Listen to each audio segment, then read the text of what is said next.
Today we are going to show you how to use TF card to extend memory in X431V. Here we suggest to use TF card of over 8GB and with the speed of class 10, which is over 10 MB per second. Now let's do it.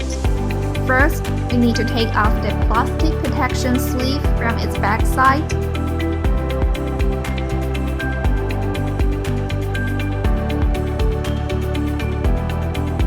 Then we remove all the screws. Set aside the back cover and take out the tablet. There is a TF card socket on this side.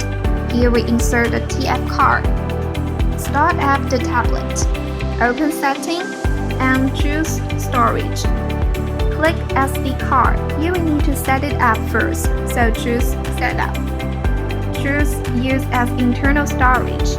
Next, Format. It takes a few minutes in this step.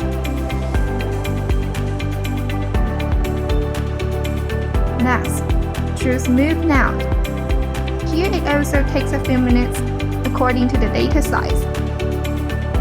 Now we have successfully used TF card to extend internal storage.